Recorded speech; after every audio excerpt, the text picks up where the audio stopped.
Oi, gente, tudo bem com vocês? No vídeo de hoje eu trago aqui sobre a disciplina de matemática no curso de pedagogia.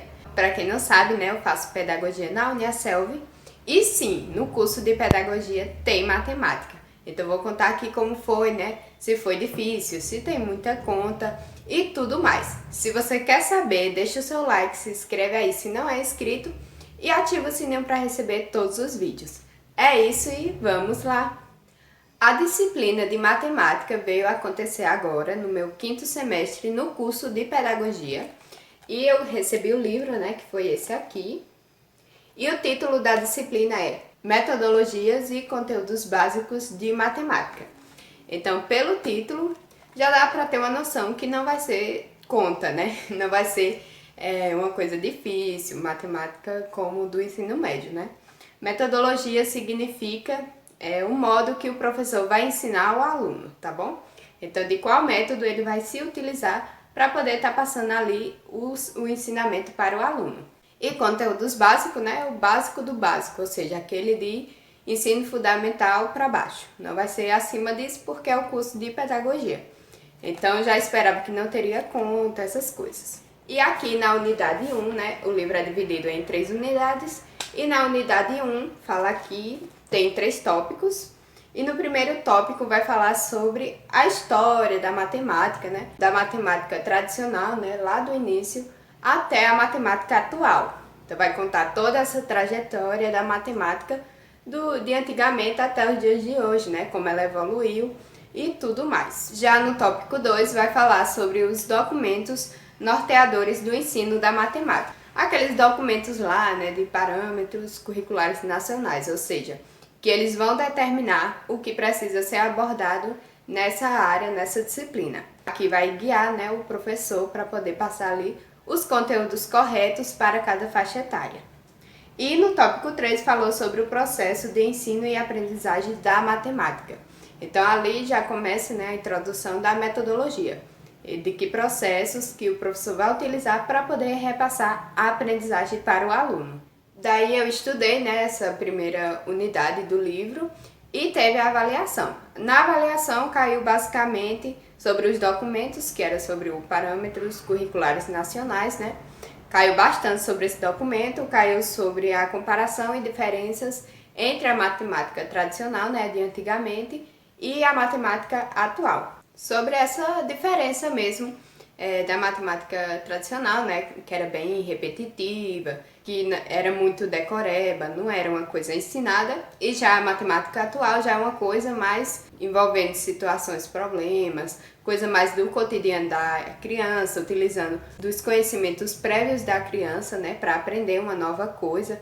Então ficou uma coisa bem mais leve e agradável da criança aprender. Então falou bastante sobre isso. E também sobre os tipos de metodologias de matemática, né? Que existem várias metodologias de cada autor, né? Então a gente estudou um pouquinho sobre cada autor, cada metodologia.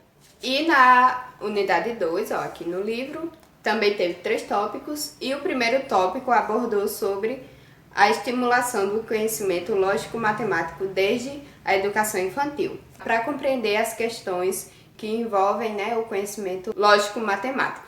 Então, falou bastante sobre isso. No tópico 2, falou sobre a construção do conceito de número, para a criança conhecer a construção do conceito de número e os sistemas de numeração. Aí a gente estudou na educação infantil e também na educação fundamental 1, né? Que pedagogo ele pode ensinar tanto na educação infantil como no fundamental 1, que é abaixo do 5º ano. Então, a gente estudou sobre isso, né? Quais os assuntos que eles devem ver em matemática, né, sobre conceito numeral, essas coisas. E no tópico 3, falou sobre ensinar e aprender matemática por meio da resolução de problemas. Refletir mesmo sobre como se dá o ensino através de resolução de problemas e não mais exercícios, né, como antigamente, que era só exercícios para você saber se era de mais, de menos, e daí a criança não aprendia nada, né, só a somar. Daí, com essa resolução de problema, vai envolver bastante uma situação cotidiana na criança e, através disso, ela vai utilizar a matemática para resolver aquela situação que ela se encontra. Então é bem legal essa parte. E na avaliação, né, avaliação 2, caiu bastante sobre quais tipos de atividades o professor pode utilizar em sala de aula para poder repassar os ensinamentos de matemática.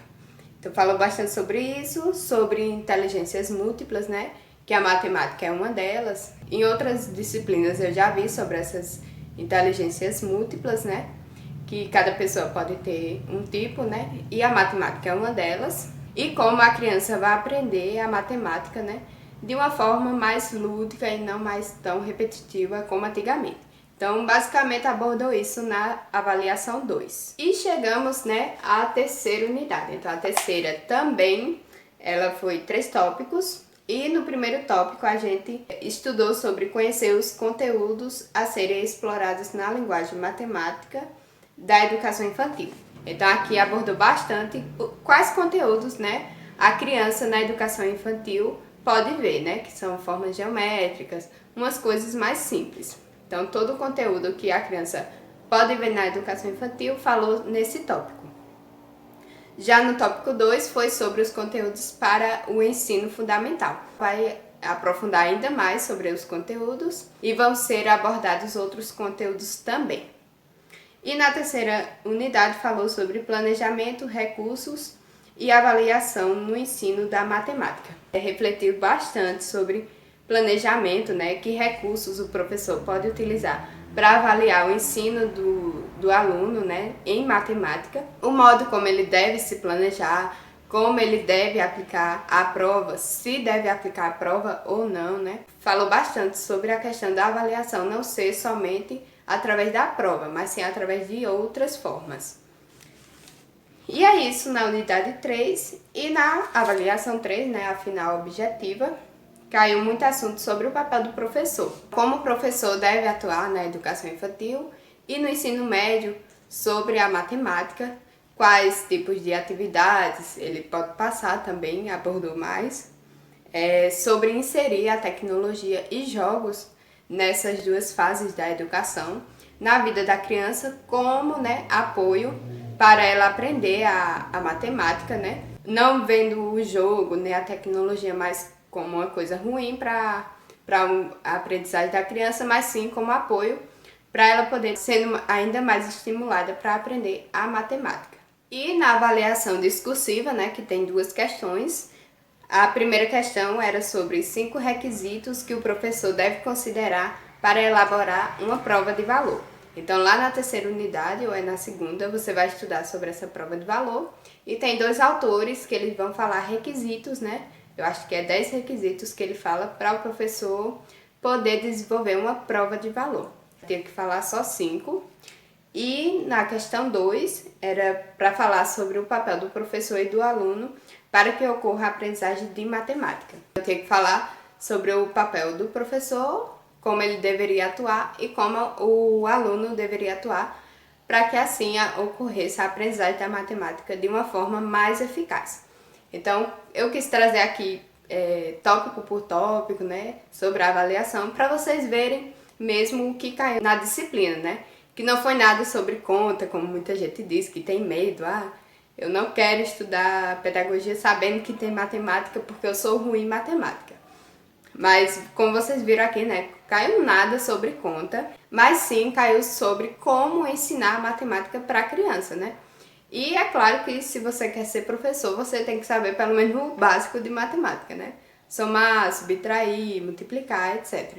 Mas hoje em dia, né, o uso da calculadora está mais permitido, fala bastante sobre isso no livro também.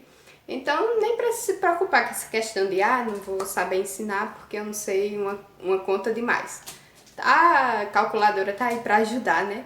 O importante é a gente saber o modo certo de ensinar a criança, para que ela não veja a matemática como uma coisa ruim, uma coisa estressante, mas sim uma coisa, né, bem divertida, pois pode ser utilizado jogos aí, né, para desenvolver a aprendizagem da criança. Então é bem interessante essa disciplina. Nos encontros, né, a minha turma, assim, todo mundo disse que queria fazer a segunda licenciatura em matemática, porque amou o livro, amou o conteúdo e perdeu o medo totalmente de matemática. Eu também sou apaixonada por matemática e depois desse livro foi que eu gostei ainda mais, porque mostra, né, uma forma de ensinar matemática bem divertida, bem lúdica e não uma coisa mais repetitiva como antigamente, né? E esse livro eu achei assim bem diferente dos outros, é uma linguagem bem assim, bem professora mesmo, sabe? E quando eu fui olhar aqui sobre o livro, né, ele foi escrito pela professora Luciana, que é formada em pedagogia e pós-graduada em educação infantil e séries iniciais. Então, esse livro foi escrito por uma professora e ela fala bem assim, de acordo com a visão dela, diante a matemática. Então é bem interessante mesmo essa disciplina. Não teve nada de conta, tá, gente? Não mesmo. Só teve mais questão de quais assuntos que devem ser abordados na educação infantil, fundamental, enfim. Mas bem simples mesmo. Abriu bem assim a mente da gente diante da matemática, né? Pra você ver que não é nada complicado. E para você que está aí com medo, né, de fazer pedagogia, outra licenciatura de humanas e está com medo de ter exatas, pode ter certeza que vai ter, né, pelo menos a disciplina de matemática, mas você vai ver que não vai ser nada complexo, né, nada com conta, você tem que aprender na marra, não. Vai ser só a metodologia mesmo. E é isso, gente. Espero que vocês tenham gostado. Se gostou, deixa aquele like. Se ficou alguma dúvida, né? Deixa aqui nos comentários para eu estar respondendo, tá bom? Se não é inscrito, se inscreve e ativa o sininho. É isso, fiquem com Deus e até mais. Tchau!